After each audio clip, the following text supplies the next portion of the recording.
Oh, I did not do that correctly for those that are watching, but welcome to the January 7th, 2025 episode, the football edition of TNA Top 10. I'm supposed to move that out of the way once I start that video, but production value is at an all time low.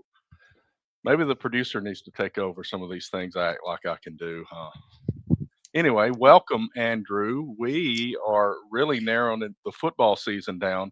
For those that are new, this was the original show, and we added the other show. We're in our second football season, coming to an end, trying to get better, and I hope we do every week. But what we got a lot to talk about, Andrew. Yeah, we no longer talk about double A gap blitzes on this show, Terry. Although it might get mentioned tonight, since I just brought it up. But, but what we used to do was break a game down play by play, like where we spent 45 minutes on the Iron Bowl and 4th and 31. Terry's team came up on the losing end. For those of you playing along at home, but yeah, there's a lot of moving pieces. There's a ton of information. The transfer portal has made this show has forced us to change the way we talk about football. And this is our second full season of doing this. Yeah. So God knows what it's going to look like in a couple years if we're still doing this, which I hope we are. But Maybe we by have a then lot. I'll have that app out there, and you can get a notification on your phone, and you can do our top 10 list. But we're Correct. gonna see. Terry's goal for this year, we're not calling it a resolution, we're calling it a goal, Right. is Yeah. to I don't. maybe, possibly write a program. But no, That's this is fun. We're putting notes and stuff together, and I'm like, oh, we don't have a lot to talk about this week. And by the time we got the notes done, I was like, oh, that's a lot of stuff there, Terry. Um, and that's always how it ends up being with the two of us when it comes to football, because we eat, sleep, and breathe it. But I guess if you were getting paid the kind of money some of these teams are getting paid for the playoff appearances, we should eat, sleep, and breathe it. Is that correct? It's true, and I did have a graphic, but I was not super confident because there's still some questions for me about what the Pac-12 gets. So I've heard some information that was going a little against my numbers because the Pac-12 is such a big question mark with the two Mhm. teams, but they still have bowl tie-ins. So I kind of held that back. I'll try to find out more and show that next week. But I think the thing that's been talked about most is Notre Dame at the moment is going to make $14 million and not have to split it with anybody. And if they win in the semifinals, they will get another 6 million to themselves, and it'll be at $20 million. Yep. And the other teams are having a split among 18 teams. Auburn is sitting at home. Very thankful for the other teams that made bowl games. Thanks to you guys. We appreciate the money, but Notre Dame ain't sharing with anybody. Well, and that's the beauty of them being independent, and it's one of the reasons that they've always, nobody will tell me otherwise. It's the reason they're not in the ACC for football.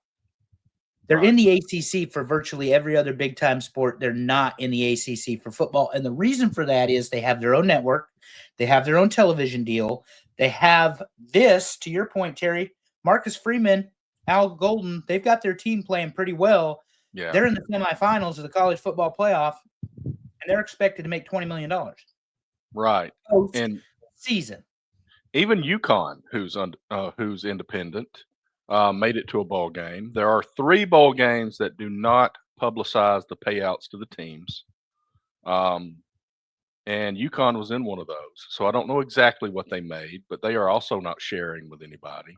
I think they were in the Fenway Bowl Yes, against they North were Carolina. against North Carolina. Right. So I'm not sure what the payout was there. If it's the same, I would think Pinstripe and Fenway are competing with each other. They play them at the same time.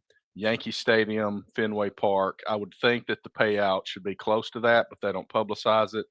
And I believe the payout for the Pinstripe was 4 million. Mhm. So that's a lot. That's a lot for one team. It's a lot for one team, and it's a lot for 2 7 and 5 programs. Right. Exactly. So I mean, and that's close to what teams are getting in the biggest conferences. That's Mhm. roughly the numbers I was seeing. But like I said, I wasn't super confident with some of the weirdness, so I kind of held that back this week. Maybe I'll Well, just next week show it. and I can say this as a Nebraska fan because obviously it was 7 years or whatever since we had the um, um, since we had a bowl game. Right. But if you watched the Pinstripe Bowl, Nebraska has always been a team that's traveled well. They always sell their portion of the tickets. They hold up their end, is what I'm saying when it Right. comes to bowl season, when it comes to making that money. Um, and there are teams that do, and there are teams that don't. Right. There are teams that just are not that don't have large fan bases. They don't travel well. That will not be a problem when we discuss the semifinals of the college football playoff, Terry. Right. All four teams have very good fan bases that will They travel do. to watch their team play. Nebraska, just odds and ends notes, fired their special teams coordinator this week. Ed Foley contract was not renewed. It expired December the 31st. Pretty much knew this was going to happen. Thanks, he's been a long time Rule guy. Thanks to the way college football works, so Terry, they can put him on as an analyst, and yes, he's been demoted or removed from that position. But special teams cost Nebraska 4 wins this year. You can't do that when you want to play. So now going into year 3, Rule has a new offensive coordinator in Dana Holgerson, a new DC in John Butler, and he will have a new special teams coordinator. And by the way, according to 24/7, he's got the number 8 transfer class in the country as of this recording. And I think according to 3, what is it? 3 on sports On 3, yeah. on 3 rather.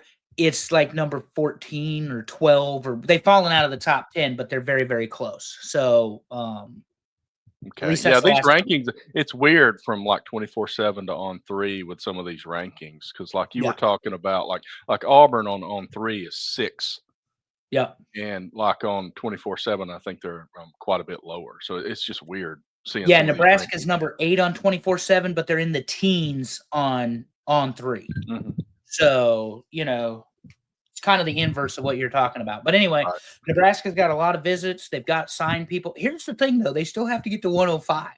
And I don't know if that's even being talked about at Auburn, Terry, but you have to get to 105 players at some Right. point, you know? And when do you make that decision? Before fall camp, before spring camp, spring game? When do you know who your 105 are? So when does the transfer portal open again? I guess is the question. We need to dig into that. Is that The after spring? spring. It's Okay. spring. So I guess it would be right around the transfer because you want to be able if you are cutting somebody, even the video game now doesn't talk about cutting players. It talks about encouraging them to transfer.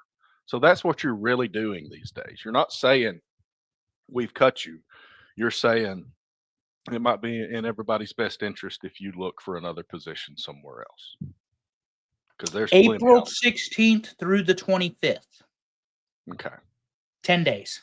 April So 16th through the 25th. So it's going to be after everybody's spring game, or right after the spring game. so I think it's going to be right around then is when you're Yeah. going to see the rosters get to where they're going to get. But 105, like I said, Nebraska had 155 this year. Mm. That's a lot of football players. And you got to get rid of them. And you're bringing teams. That's the thing. This transfer portal we're talking about, Nebraska has done very well in the portal. They didn't do as well last year or the year before, but I think you're going to see, as we talked about last week, the continuation of NFL coaches and their influence and how they're accustomed to trading players at the end of the season. They're accustomed to players not being there and Right. having to lock players down. We're talking about locking players down, Terry. You can skip Nebraska for a minute.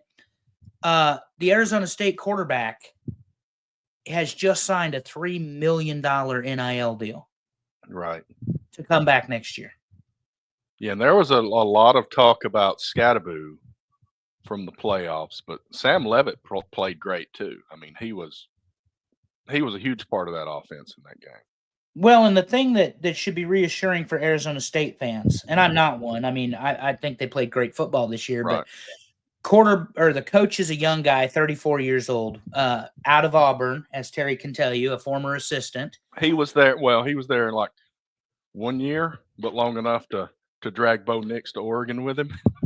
Yeah, but Whittingham or not Whittingham, Denningham or whatever his name is. Anyway, Dillingham. Yeah. Dillingham. He also locked down his two coordinators for the next 3 years. Right. And, like I say, produced Scattaboo and the rest. And we had Arizona State at the bottom of the Big 12. Yeah, and And we we we and had we had Oklahoma State at the Oklahoma, top yeah, we had Oklahoma State at the top of it. So, or close to the top at least. yeah, I picked Utah, and they didn't do well either with seventh year senior Cam Rising. Right. So, but the point is, now we're going to start seeing some transfers. So I don't know if you saw it yet, because I just got the alert myself while we were recording the other show. Genty is declared for the draft, so that. he is gone. The Alabama quarterback, Jalen Milroe, and we're going to talk about the football game, I think, against Michigan. He has declared for the he has declared for the draft. So, and I didn't see any coaching changes. Do you have any coaching changes for me, Terry? I have not. I'll look. Maybe we'll do a wrap up of the coaching changes next episode to give it time and see what happens. Because realistically, there might be teams with coordinators that are in the semifinals, and if they get beat, you might see something announced. But why don't we just dig into the games and see what we? Yeah, just to put a bow on there on that thought. Clemson fired their DC, and their targets for new DC is Al Golden out of Notre Dame. He's in the semifinal. Right. The defensive coordinator for Ohio State is a wish list. I forget his last name, but he is incredible, and we're going to get there.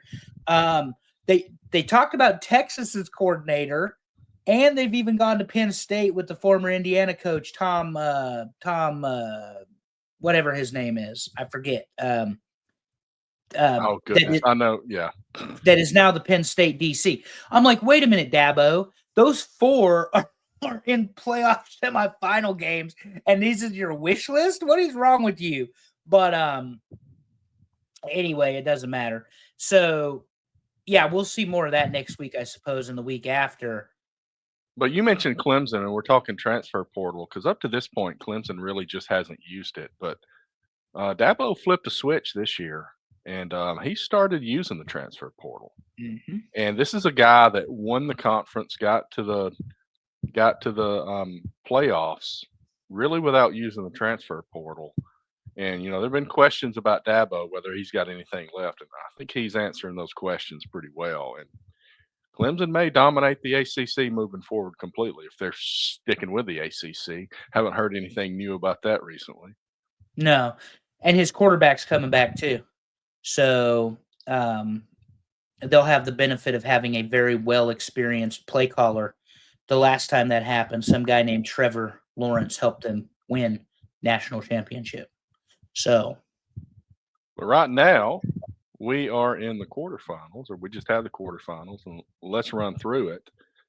First game we got Penn State, Boise State, and I've heard a lot of talk about Genty not showing up, but I don't think that was the story here. If you really pay attention, Penn State wins 31-14, but Genty did get over 100 yards. He had 30 carries to get there, but 3 interceptions ain't helping anything, and he ain't causing that. No, and here's the one thing that you and I did not analyze when we talked about the Penn State and Boise State game. I said to you, I don't know if Boise's offensive line can hold up against Penn State's defense, but we know they did against Oregon. And then we're going to talk about Oregon in a minute. We know they did against Oregon. Right. However, the element of line play you and I did not talk about was Penn State's offensive line. And they chewed up yards, and they got on linebackers, and they really just, 216 yards rushing. Yeah. And they pretty much imposed their will physically. And that's the one bad thing when you get a matchup Penn State Big Ten team versus Boise Mountain West, or I guess the Mountain West. Right. There is so much bigger, more physical play of Penn State. That's why Boise has always been that team that's got to run the gadget or the trick play, or Right. they've got to do a double backward pass to get, because they have to do something unique. Boise did not play that brand of Boise State football in this game. Right. There was nothing they did that confused the Penn State defense. And James Franklin and Tom Herman, I think it is.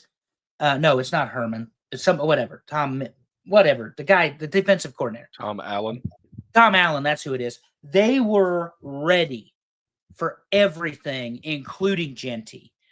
And, you see these big defensive tackles trying to stop Genty. And he is just leaning forward and fighting for every single yard. If I'm an NFL scout, that got notated. right. That this guy in a loss, they're down 17 points, is still fighting to the very end. He's still pumping those legs all the way through. Yeah. And I mean, and you get more yards that way. You don't just lay down when they hit you. This was 30 hard carries, Terry. This was not. He didn't break anything loose to speak of. This was 30 hard carries for those 100 yards. Exactly. Yeah, so when I hear people say that he didn't show up, that to me is lunacy, because I thought he did. Yeah. Yeah. And good for James Franklin. He won a second big game. Maybe he can get that stink off of him, and maybe not, because they've got another big one coming. They do. We'll talk about it in a minute, but let's move to the second game, and that's Ohio State, Oregon. And this was ugly early. Oregon kind of bounced back, but not enough, and way too late. Yeah, they went down 34-7, but the Oregon running back is coming back next year. That was also announced today on Twitter, but look at that rushing line, negative 23 yards against Ohio State's defense. You're not doing anything if you can't run the football. And no turnovers from either side, but I mean, it's just, if you can't run the ball, holding on to the ball and not being able to run it, you're still not going to score many points here. And Oregon's offense requires them to be able to run the football.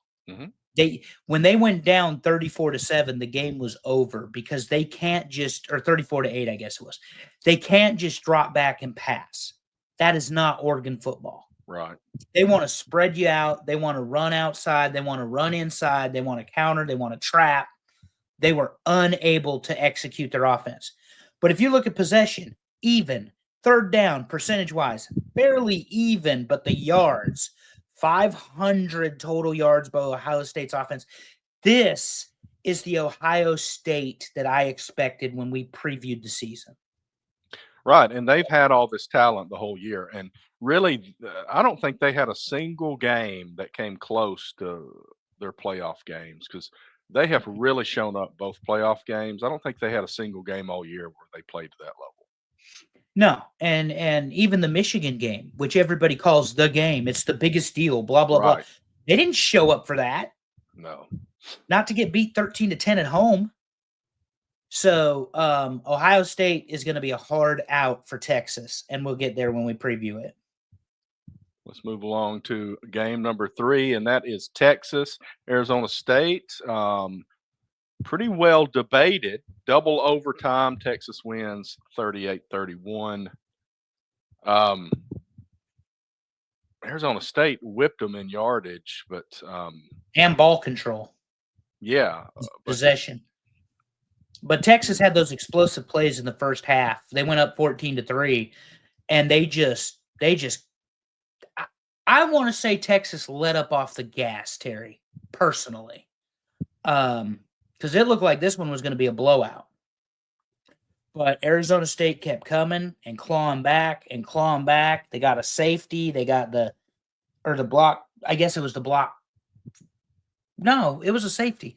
They got a safety. They got the field goal. Third quarter, yeah. Yeah. And then, of course, they scored another 16, and the running back, the quarterback, great play together, minimized mistakes, but Texas athletes beat Arizona State. Kind of what we talked about, that the athletic differences between the two teams, that's what was going to come into play in this game. Because quite frankly, Texas didn't possess the ball.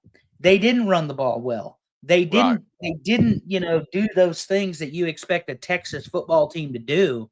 53 yards rushing to Right. 214, and you wonder why your possession's 15 minutes lopsided. Yeah, if you don't look at the score here and you look at all the other stats, there's no way that you think Texas wins this football game.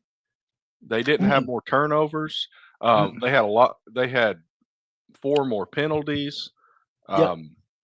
Arizona State ran the ball 150 yards more than they did. And 24 third down opportunities. Yeah, I mean, damn. they lost everything but the score. Yep. And Texas knows, when you listen to Sark give that interview after the game, he knew what type of dogfight they were in, because they were in a fight all the way to the end of it. Because when you go up 17-3, you think, oh, this game is over, blah blah blah. It certainly was not. Yeah, and then Scattaboo wins the player of the game in the Peach Bowl. Yeah. And on the losing team, that's the first time that's ever happened.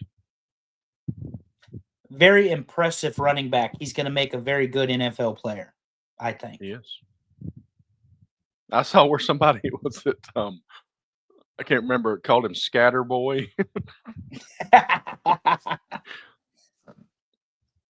Let's move on to the fourth game. That's Notre Dame, Georgia. And this one felt closer than the score, but I guess it's those 2 turnovers. I mean, meat grinder. This is the type of football game I love to see. yeah, I mean, and Georgia got to 300 total yards. Notre Dame had 244. Defense is playing great. But Notre Dame was able to move the ball on the ground a lot better than Georgia, and they held on to it, and that won the football game. And they forced the 2 turnovers, like you said. Because you look at fourth down, 4 for 14 is not a scorecard you want to turn in, let alone 2 for 12.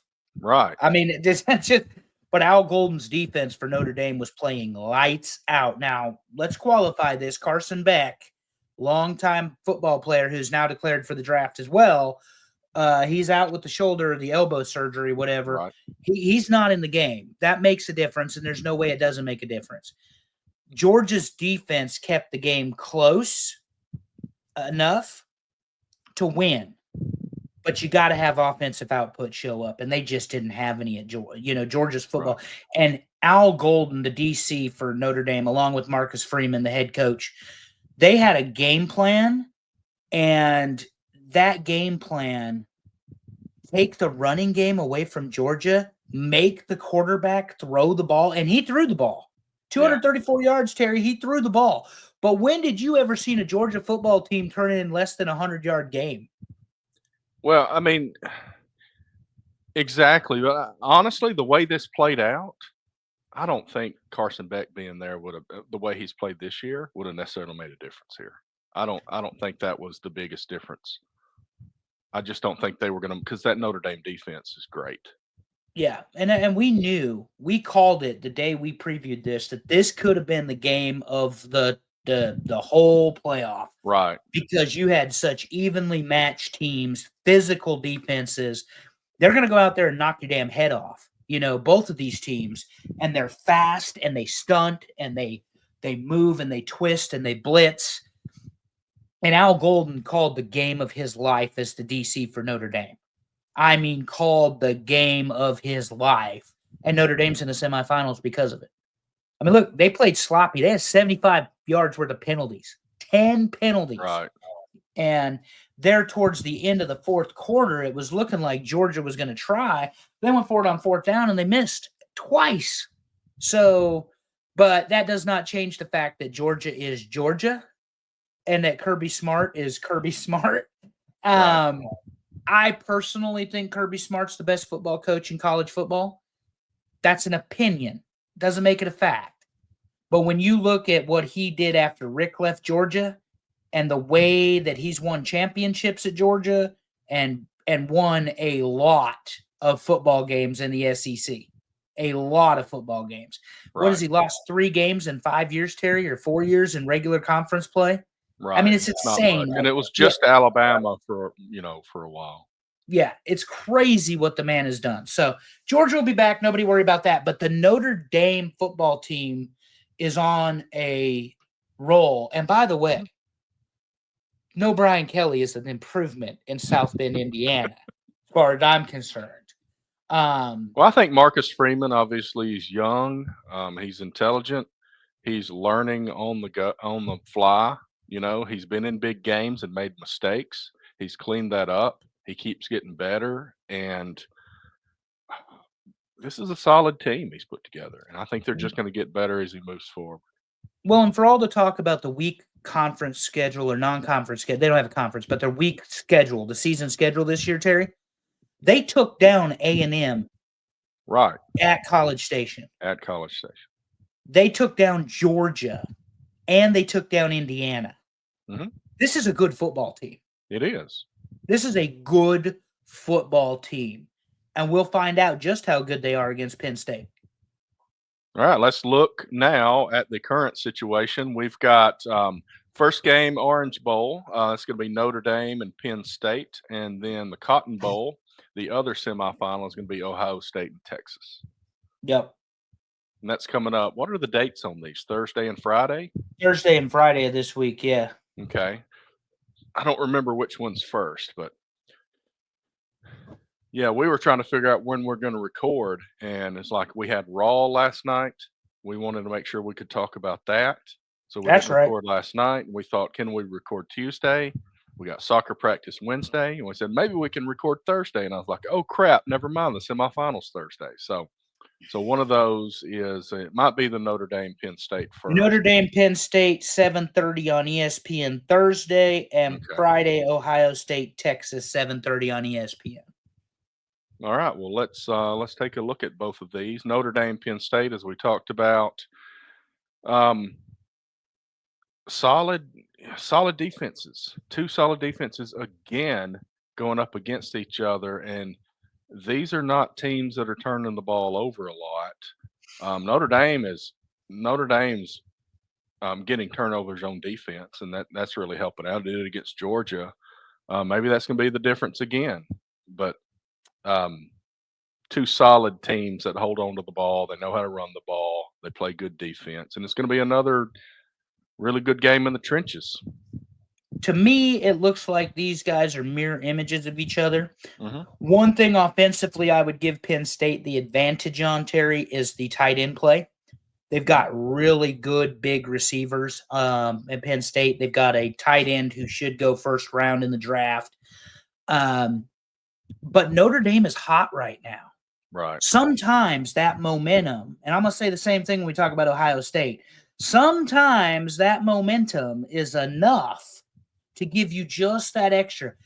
This is going to be a dogfight. I don't see this going any other way. Right. Then this is going to be a battle for the line of scrimmage, and every single yard is going to end up being critical to the outcome of this football game.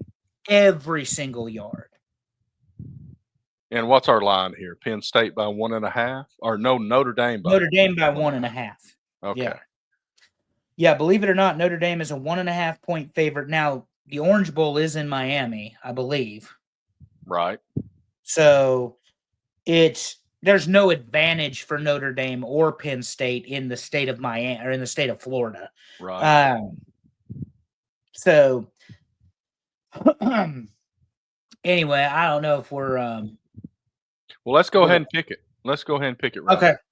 So I will say this. So in my original picks for the bracket that we've got out. Oh, I'm out. Yeah, go ahead, buddy. I have everything perfect so far. I picked everything exactly the way it's happened, and I picked Penn State in this game. Honestly, if I had to review that and repick, I think I'm picking Notre Dame. So my expectation is that Notre Dame's going to win this game by a field goal or something. I really want to pick Penn State because I want James Franklin to be able to shut everybody up. Well, I'm gonna be honest with you, Terry. I think Notre Dame is a special football team that is riding the lightning. They took down Indiana after all that shit talking done Right. um, on game day, and then they beat up Boise and probably the best running back in the country. Or Right. Notre Dame didn't beat up. No, that was Penn State. Excuse me. Notre Dame took down Georgia Right. and one of the best defenses in the country. But their quarterback play is fairly even. The defense is fairly even. The physicality is fairly even. Yep. 1.5 points might be too much. I mean, seriously, it might be. This might be our overtime semifinal game. Yeah, as much as I want to pick Penn State because they're Big Ten, because they're physical, because James Franklin wants to win the big one, I'm going with the momentum of Notre Dame, and I'm going to take them by 2 points. Seriously, 2 points. Failed PAT or failed, point, whatever. 2 point. Or overtime. I'm taking them by 2 points. Notre Dame wins this football game, and do not expect them to shoot the lights out in this football game. No. Either team. Do not They're expect going a to high grind scoring it affair. out. They're going to run the ball. They're going to play defense. There might be a turnover here and there. There's going to be some field goals. I don't see a lot of big plays here. No. Now the other game. Watch it be 65-62. Oh yeah, just like the Auburn year. You remember with Nick Marshall in Oregon. Oh yeah. Yeah, that was Cam Newton's year. It was Cam in Oregon. That one we were gonna score 150 points between both teams, and it ended up. We had a walk-off field goal that put them over 20. Yeah. Yeah, or whatever. Yeah, 22-10, whatever it was. 22-19. Yeah. 22-19. That's what it was. Yeah. So point being that we can think that this is going to be defense only. Now, I still think that's a fairly good prediction based on the way they play football. Right. But I just don't expect a shootout. Now, Texas, Ohio State, this one could be a shootout, Terry, because they can both score. Well, and these two teams, these are, I would say, the top two rosters talent-wise in the country. And look at how even they are. And they that's are. true in both games. In both games, look how evenly matched both teams are. Right. I mean, we're talking the defenses. Texas has given up 12.5 points a game. Ohio State 10.9. I mean, that's not a lot of points that they gave up this year. The offenses are not that far off. Texas 445, Ohio State 423. They score roughly the same number of points. Turnover margins roughly the same, and penalties are roughly the same. I mean, right across the board, they are almost identical. But that was that Ohio State team. These numbers are based on the Ohio State team before they flipped that switch. And that, to me, is going to be the difference. And Ohio State's favored by 5.5. I don't think it's enough. I think Ohio State wins this by 10 points. I would agree with you. I want to see Sarkisian be successful, but the way Ohio State handled the best team in the country, Oregon was the most complete, best football team in the country. Now, you got the rematch bugaboo, because we saw this, as you can remember in the SEC days, Terry, LSU comes into Tuscaloosa. Oh, yeah. And beats Nick Saban 9-6 in a field goal affair. And then in one of the most lopsided national championship games ever, Alabama wins 21-0. And they didn't even get past the 50-yard line. LSU did not cross the 50. That's why I said it was one of the most lopsided, because you're like 21-0, that's only 3 scores. If you watch that football game, it wasn't close. Right. If you watch the first half of Oregon and Ohio State this past week, it wasn't close. It wasn't barely 0. It was well beyond 0. It was incredible what Ohio State did. I think they ride that momentum because they blasted Tennessee. Yeah. Now, they had the home field advantage, but they blasted a very good Tennessee football team. They blasted the number 1 team in the country. Yeah. I think they ride that momentum and they keep blasting it. And the thing is about Ohio State is its offense, defense, and special teams. They do not have a weakness in this game. Right. And their superstar receiver is a true freshman. And probably, if eligible for the draft, would go in the first round. Right. Exactly. He's probably the best receiver in the country. And I know we have some good ones. We've got a lot of good freshman receivers this year.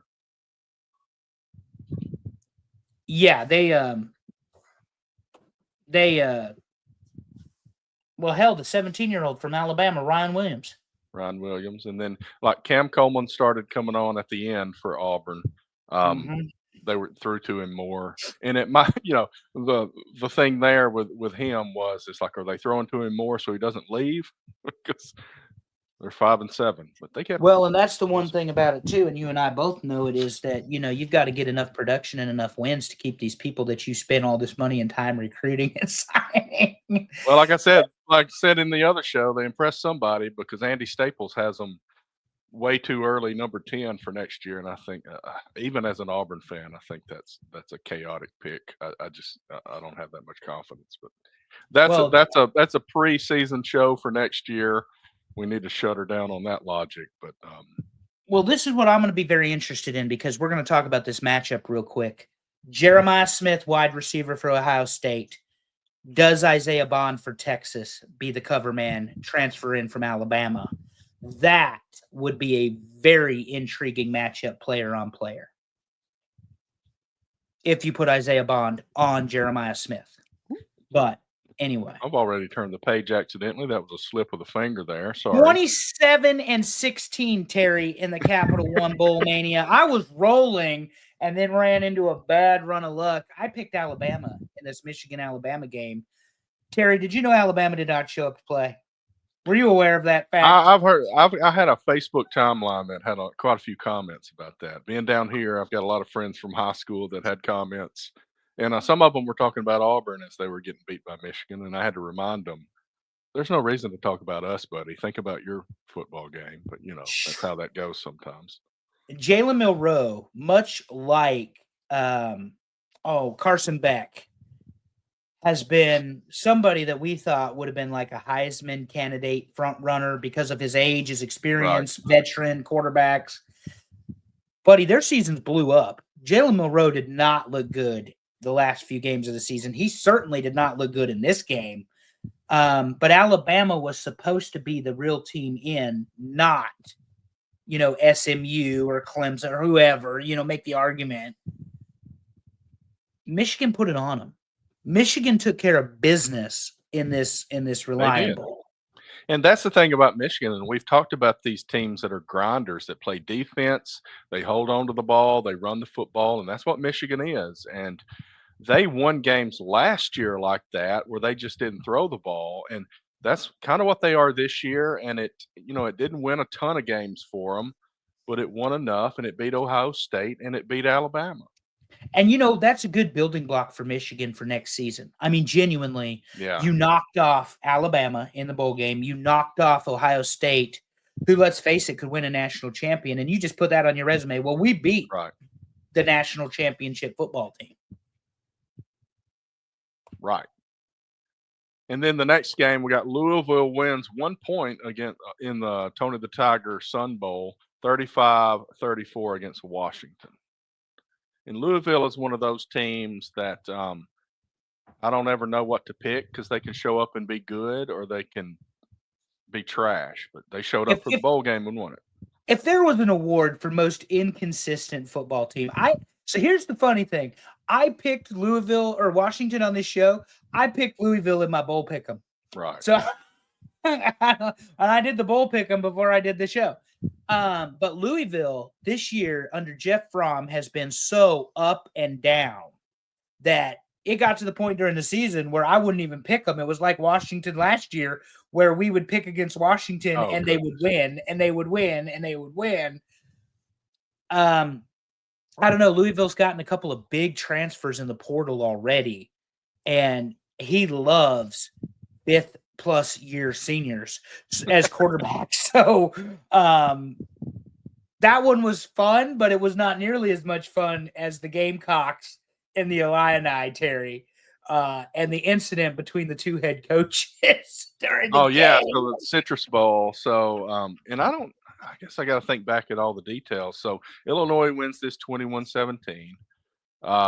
Brett Bielema has always tried to turn the wrench on the fast offenses a little bit and really throw it back. He did that with Gus. He would when he was at Arkansas, he really had conflict with Gus in the same manner. And to me, I don't know if there's going to be a rule change or whatever.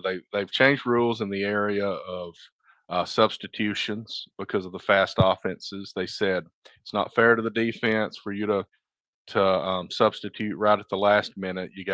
We're gonna hold up, stand over the ball, and not let you snap it. But my understanding is that at one point, Illinois sends in a couple of players, waits on the other guys to get almost to the sideline, and sends a second wave of players in, and then South Carolina takes a timeout. So that was one incident, and then there was another thing about South Carolina was returning a punt or something, and the guy put his arms out, and it looked like a fair catch kind of deal or a don't touch it kind of deal. But um, Bielema didn't like that too much, and there's a little taunting on the sideline during an injury timeout. Yeah, And yeah, Beamer flipped out. went ballistic. And Yeah, Brett Bielema is a dickhead. Like he is 100% just he a is. dickhead. He was at Wisconsin. He was at Arkansas, and he is Yeah, at Illinois. I mean, he is a dickhead, and he's been sucking on an air hose. He should listen to the top 10 episode we just did about things you can do for New Year's, including diet, exercise, and eating healthier. Uh, because man, he's gonna keel over dead, and I can't wait for Nebraska to beat his ass. But I mean, he just I don't know. He does things like with this quiet Midwestern arrogance that just yeah, pisses me off. And I dealt with that when I lived there. There's just this hubris. It's like right. fucking Iowa. Um, Well, what got me when he was in the SEC was that he was at Arkansas. yep, Arkansas wasn't doing anything, but no. he was kind of the guy And he bolted for standing. Arkansas, by the Yeah, way. The first chance he got, he went to the SEC because he thought he could coach with the big boys like right. Saban and Miles and all the rest. Well, Go that's the ahead. thing, though. It's like you know, he was almost like that buddy. Like Saban would stand out in front and make some statements, and then this guy was much more of a jackass and thought kind of the same way Saban did, but was much more of a jackass about it. Would stand behind and talk up because he had Saban kind of on his side. He felt like, but he Mhm. doesn't. He doesn't have nearly the charisma that Saban does, and he didn't know how to really speak to the media. So he would just throw jabs out there, coming from Arkansas, who wasn't really even winning any real football games. Correct. Yeah, I honestly just think the guy's a dickhead. That's me. Right. um, and part of that is because he can't lose to Nebraska, so that just pisses me off. Um, but Where do like they he have them next year? Is it on the Well, yeah, road he or at home? finds a way to win. No, we don't even draw them. They didn't even play them, but they find a way to win, and it annoys me. And I'll tell you what else annoys me is an LSU victory led by Brian Kelly. Baylor gave him a fight, but Nussmeier in that offensive LSU is just too much, Terry, because they don't play defense. It's just too much on the offensive Right. side of the football. Um, and the Texas Bowl, by the way, LSU wins the Texas Bowl. Right, So over Baylor, and Auburn has Baylor first game of the year next year, so we'll see what happens there. Dave Aranda is a great defensive coordinator. I Mhm. think it's still out on whether he's a good head coach or not. I don't think he is, but that's my opinion. Now he was at Wisconsin at one point. LSU and Wisconsin, yes, sir. Okay, So, right, I because I mean, remember at one point I was thinking this would be a good guy to try to get, because one of Auburn's many looking for a coach years. I was thinking Aranda might be a good young guy to go grab, but it hasn't proven out as a head coach really for him. well, and look at the program he's at, though. He's at Baylor, Right. and he's at Baylor after Briles and Rule. So Baylor won some football games, but they won some football games in the Big 12 with down years at Oklahoma Mhm. and probably under less than desirable circumstances Right. with the rape scandal with Art Browse. Um, Speaking of less than desirable circumstances, if you're a Duke fan, the Tax Slayer Gator Bowl. Did you see the last minute and a half of this game? It was 100% obnoxious Oh, on it was like both video games, and both Lane Kiffin sides. was gonna get as many points as he possibly could. And That's the Duke didn't thing. help. They ran it back for a touchdown. And it's like, So Ole Miss, and Lane, he had something to prove here because Alabama had already been beaten by Michigan. South Carolina South got beat. Carolina had already been beaten by Illinois, and there was a lot of egg on the SEC's face. And I mean, this is not making up for all of it, obviously, because the SEC is kind of showing they're not really the top dog because there's not that team. Georgia did not end up being that team this year. Texas is in the semifinal, but we picked against them, and we'll see what happens. But Ole Miss came out slinging it, and 52-20 win in the Gator Bowl, and kind of expected that. Kind of expected Lane to be prepared because it's a big deal to him. Well, and there was a benefit of being the last one up. Right. He had the motivation, he had the time, he had the preparation, being on the schedule, the calendar, the way it fell after the first of the year. Blaine Kiffin's a good football coach. And again, Terry, 10 wins in Oxford. That's hard to do because they don't win championships in Oxford. No. There's And your I thought he'd reality. win 12 games this year because I genuinely thought with Alabama losing Saban, he had a chance. But they lost to teams they shouldn't have lost to. He lost to Arkansas. You got to beat Arkansas. They You lost to can't Kentucky. lose to Arkansas, and you lost to Kentucky. Right. If you win both those games, you're in the playoff. You're not in the Gator Bowl. That's right. So, Yeah, and that's what I've been saying. It's like there's all this debate about who should have been in or whatever. I would say that out of 134 teams, 130 of them had reasons not to be in, yeah, and yeah, some they of were them had pretty. to be in. Yeah, like you could not deny Oregon. I mean, that's Right. just it's a fact.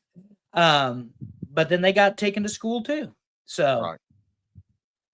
anyway, Moving on, we got the First Responder Bowl, Texas State and North Texas. Here's an interesting, and I sent this text to you guys. This was interesting when they pointed this out um, during the game. Um, Texas State, I guess it was called something else at one point. Um, when they did the movie Unnecessary Roughness, they filmed the movie at the North Texas campus, and the name of the school was Texas State. So now these two teams are playing in a bowl game. Texas State wins 30-28.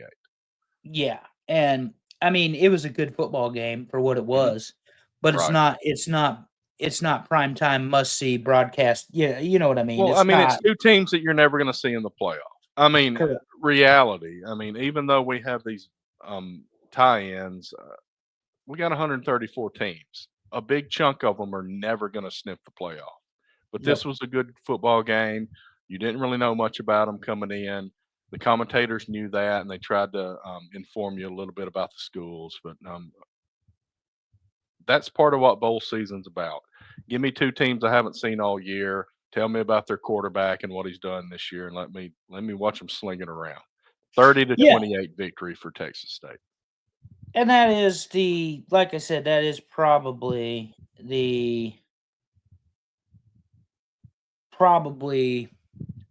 the one thing for people like you and me that love football.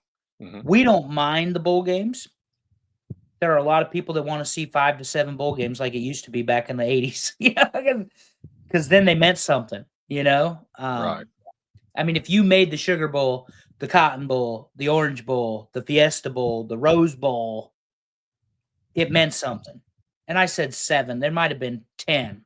There Right. weren't 43. Yeah, Right. so there weren't 43. But it's a big business. It pays. It's content. It's entertainment. And you It's get tickets. something It's like the Pop merchandise. Tarts Bowl.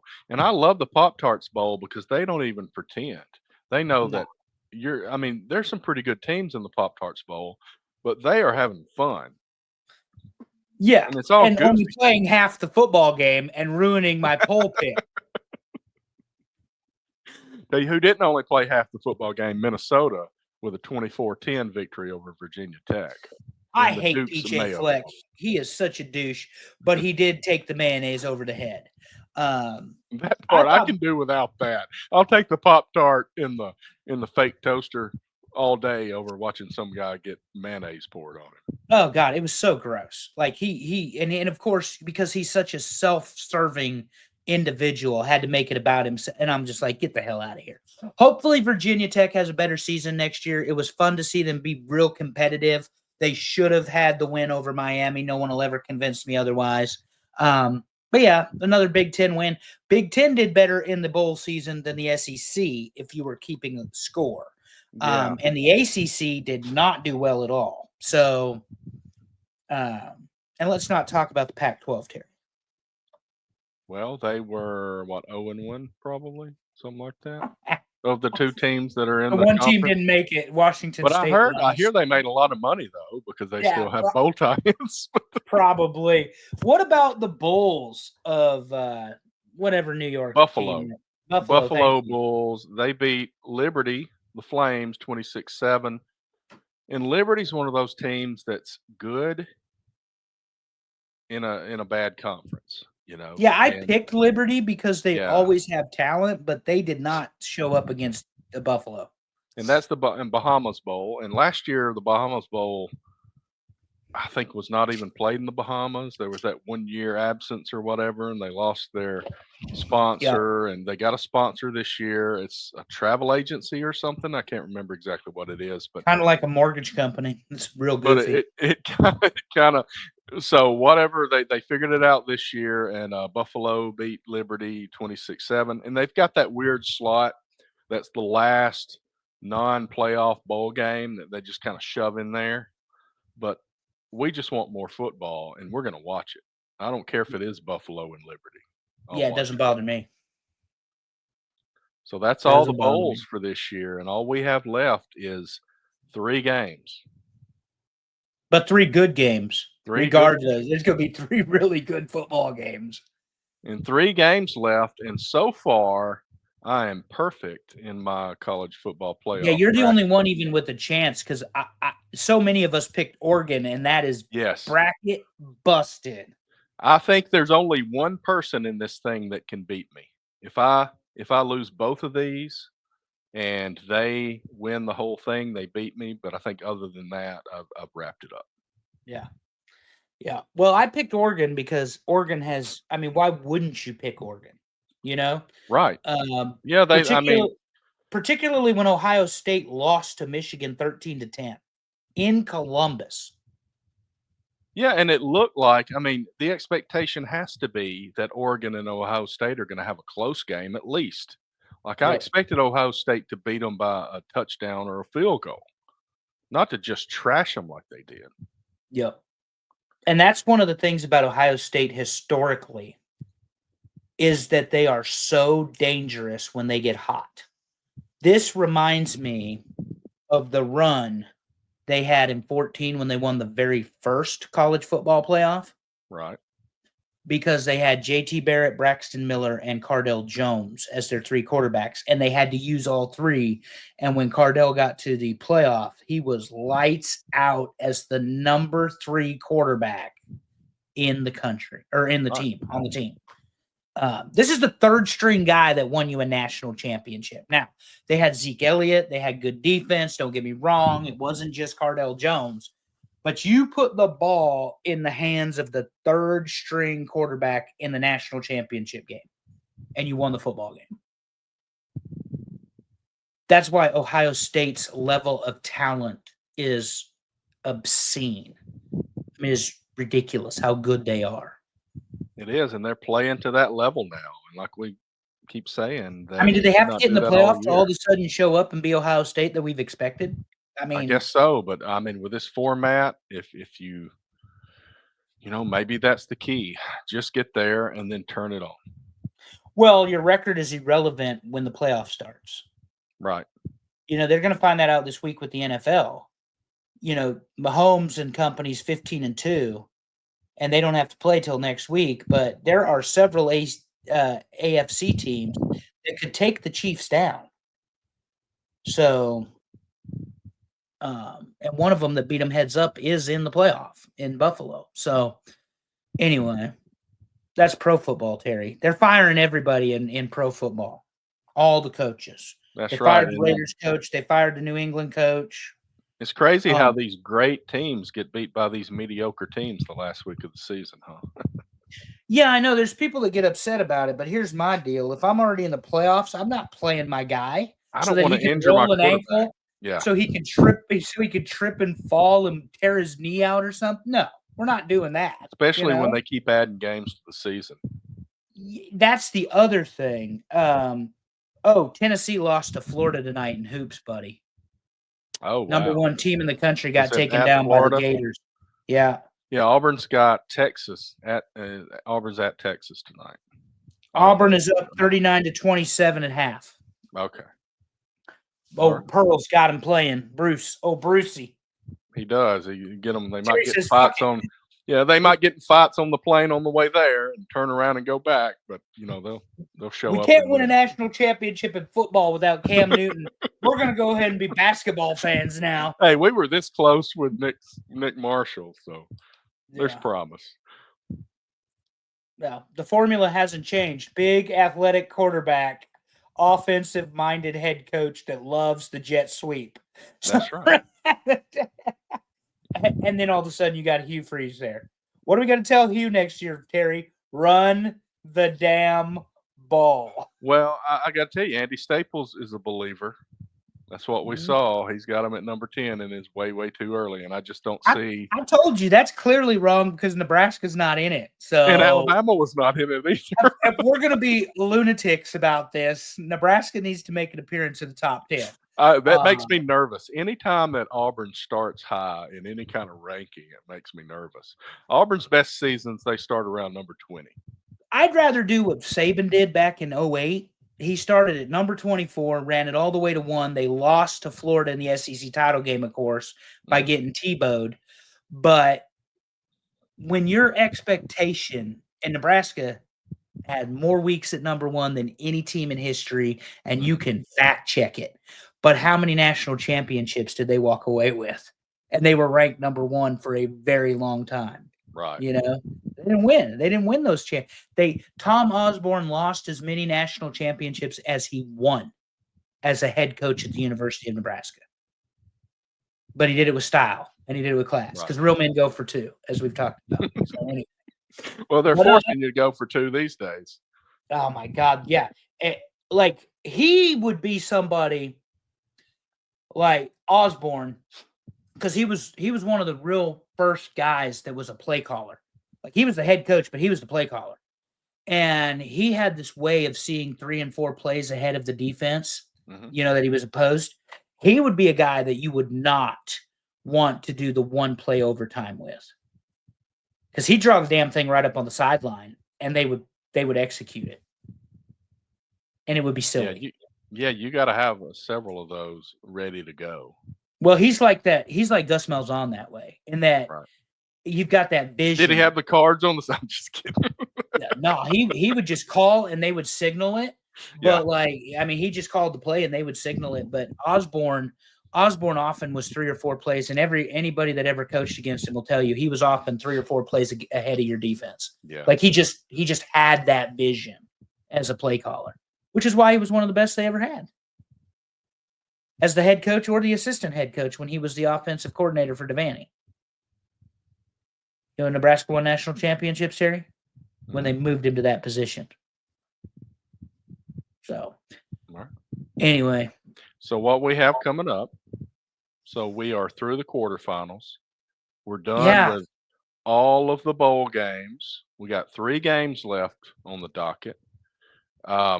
Transfer portal has closed. Is that the truth? It is closed, except for the playoff teams. The playoff teams they have still have 10 days to transfer once the game is played. Okay, that's correct.